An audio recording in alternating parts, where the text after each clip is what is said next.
आपके खूबसूरत शब्द किसी को जीवन दान दे सकते हैं। लंदन में ऑपरेशन से 2 घंटे पहले मरीज के कमरे में एक नर्स आई और वहां के कमरे में रखे फूलों के गुलदस्ते को संवारते हुए मरीज से पूछने लगी, सर, सदस्यता ले कैसे?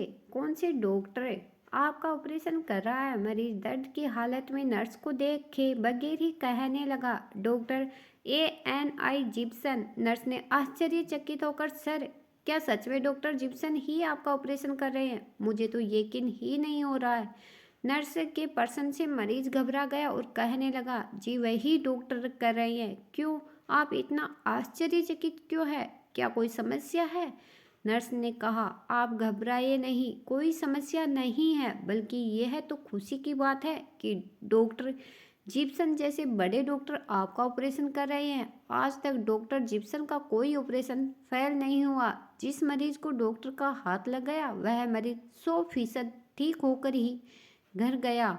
डॉक्टर जिप्सन का अपॉइंटमेंट बड़ी मुश्किल से मिलता है, इसलिए मैं आश्चर्यचकित हूँ। नर्स की बात सुनकर मरीज में एक अलग सी ऊर्जा जाग गई। वह अपने दर्द को ही भूल गया और उसमें सकारात्मक विचार जा गए। मरीज ने कहा, यह मेरी खुशकिस्मती है कि मेरा ऑपरेशन डॉक्टर जिप्सन कर रहे हैं। पहले मुझे लग रहा था कि अब मेरा अंतिम समय आ गया, लेकिन अब मुझे पूरी उम्मीद है कि मैं ज़रूर ठीक हो जाऊंगा। नर्स ने एक बार फिर अपनी बात दोहराई, सच कर रही हूँ सर, मुझे अब भी यकीन नहीं हो रहा कि आपका ऑपरेशन महान डॉक्टर जिप्सन कर रहे हैं।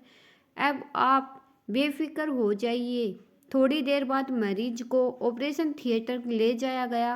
मरीज का ऑपरेशन सफल रहा और मरीज तंदुरुस्त होकर खुशी खुशी अपने घर चला गया।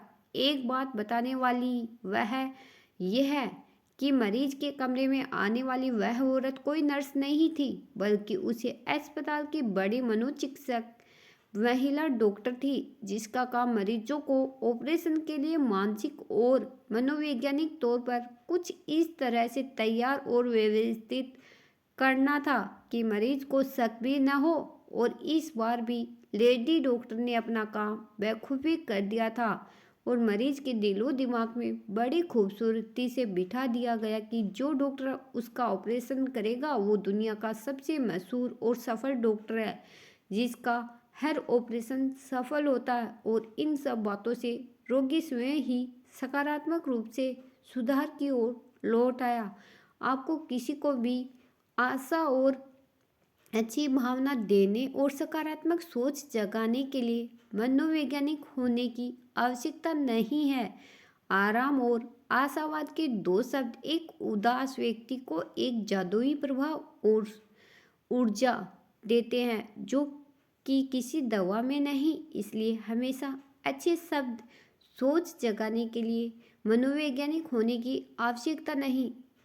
और आशावाद और आराम के दो शब्द एक उदास व्यक्ति को एक जादुई प्रभाव और ऊर्जा देते हैं जो कि किसी दवा में नहीं है। इसलिए हमेशा अच्छे शब्द बोले, दूसरों को नई उम्मीदें। हो सकता है कि आपके कुछ खूबसूरत शब्द किसी को फिर से जिंदा कर दे। अगर मेरी ये कहानी आपको पसंद आई हो तो लाइक, शेयर एंड सब्सक्राइब करें। धन्यवाद।